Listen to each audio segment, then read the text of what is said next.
The white foam core of the model city didn't just crack, it pulverized under my heel.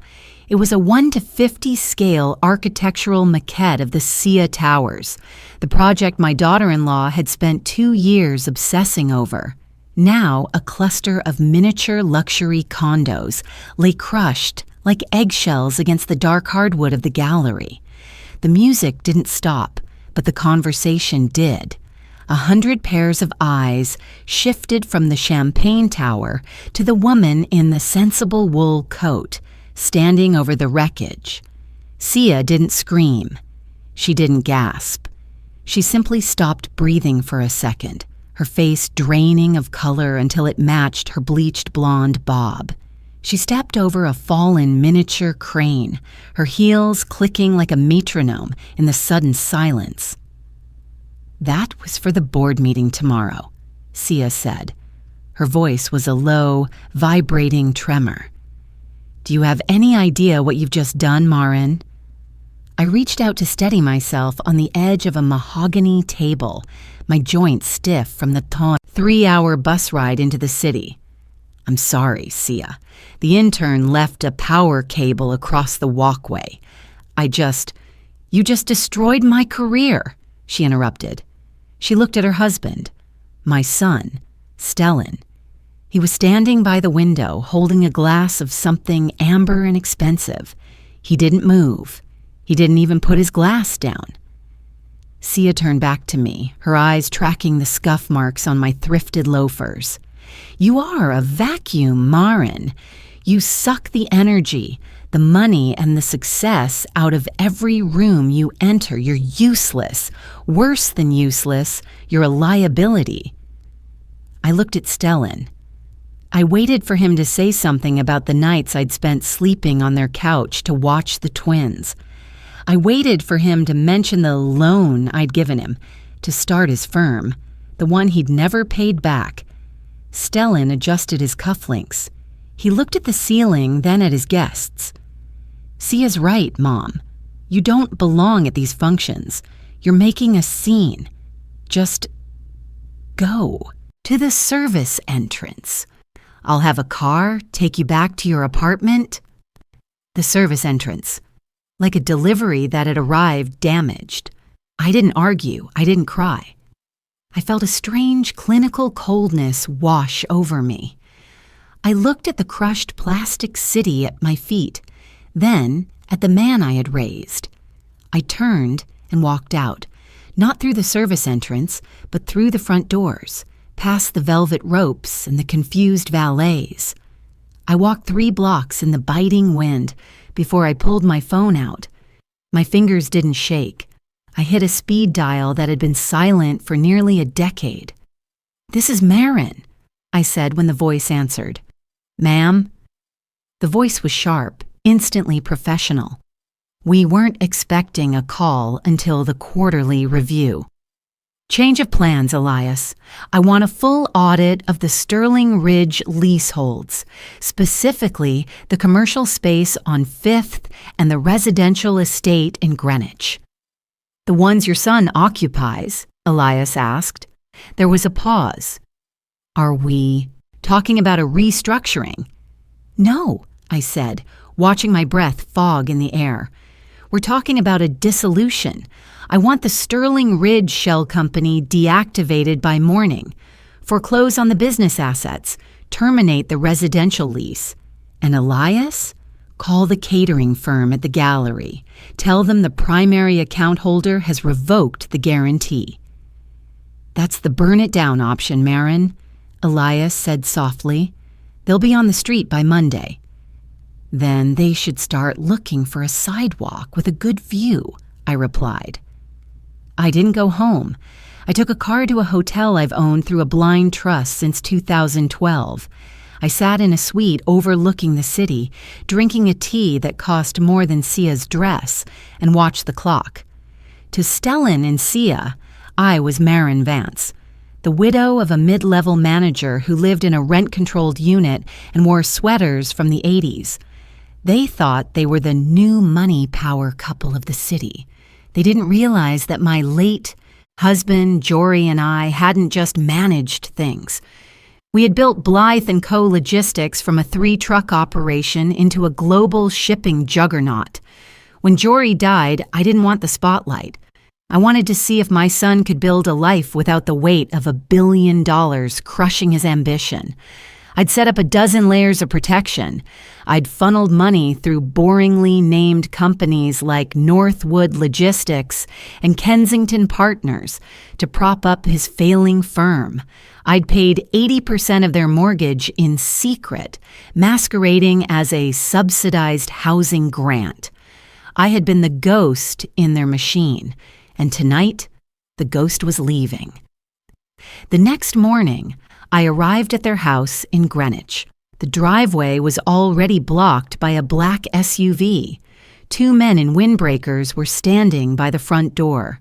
Sia was on the porch, wrapped in a silk robe, screaming at a man with a clipboard.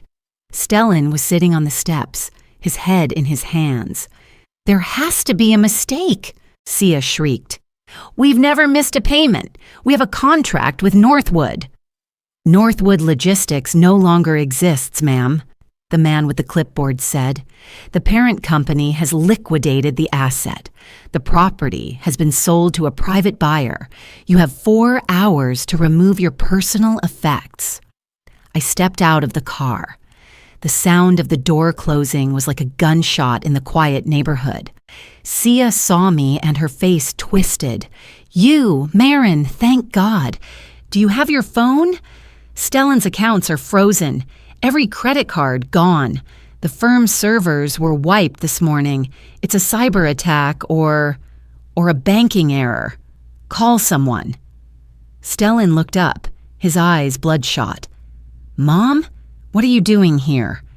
I walked up the driveway, my spine straight, my gait effortless. I didn't look like the woman who had tripped over a cable the night before.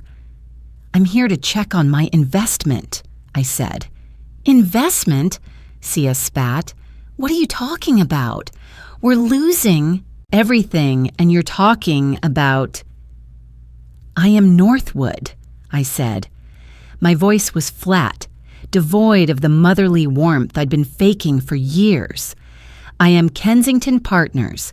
I am the reason your business survived the last 3 quarters, Stellan.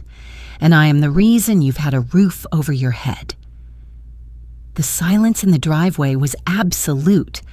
I looked at the legal documents in the man's hand, then back at my son's terrified face. If you want to know what happens when the foundation of a lie finally snaps, you need to subscribe to the channel right now. Because once I give this nod, there is no going back. Sia started to laugh, a high, hysterical sound. You're a librarian's widow. You live in a shoebox." I pulled a black card from my wallet, the kind that doesn't have a limit and isn't issued to people who live in shoeboxes. I handed it to the man with the clipboard. "Everything inside stays," I told him. "The furniture, the art, the wine cellar, it was all purchased with Northwood funds. If they touch so much as a silver spoon, call the police." Stellan stood up, his voice cracking. "Mom, please." Sia was stressed.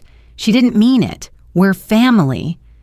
Family doesn't watch their mother get insulted and then offer her the service entrance, Stellan, I said. I looked at Sia, who was now clutching the porch railing so hard her knuckles were white. "You said I was useless, that I was a vacuum. Well, consider the vacuum turned off. Let's see how much energy you can generate on your own." "You can't do this," Sia yelled, her voice breaking into a sob.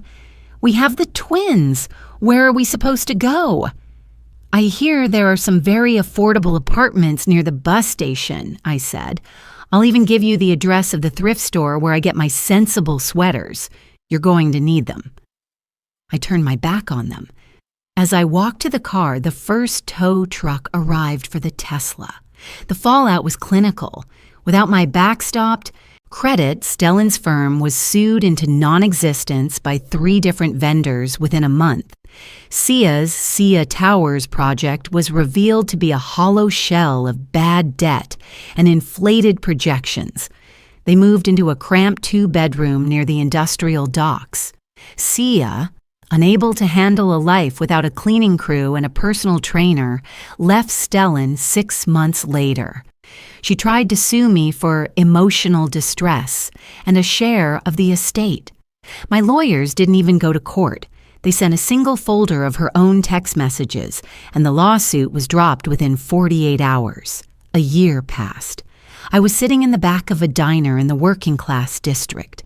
I'd traded the hotel suites for a quiet life, but I still kept a pulse on the world. The door opened, and a man in a high-visibility vest walked in. He was covered in drywall dust.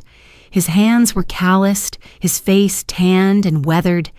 He sat at the counter and ordered a coffee and a grilled cheese. It was Stellan. I watched him for a long time. He didn't look like the man in the tuxedo. He looked tired. He looked small. But when the waitress forgot his water, he didn't snap. He didn't look for a service entrance. He just waited until she was free and asked quietly.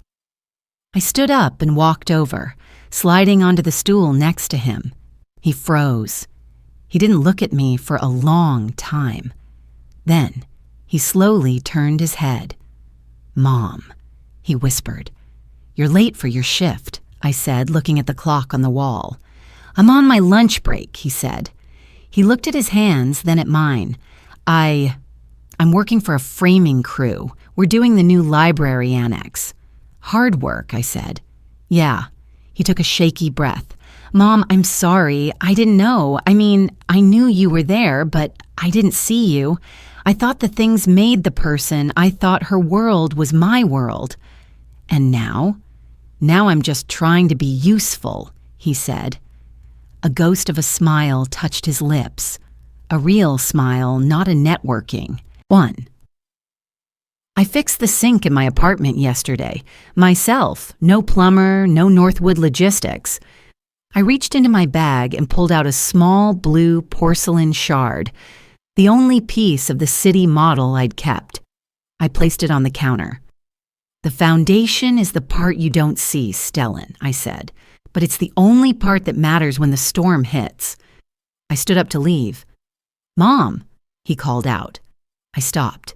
Can we have lunch next week? Somewhere cheap. My treat." I looked at him, really looked at him. I saw the boy I'd raised finally starting to grow into a man.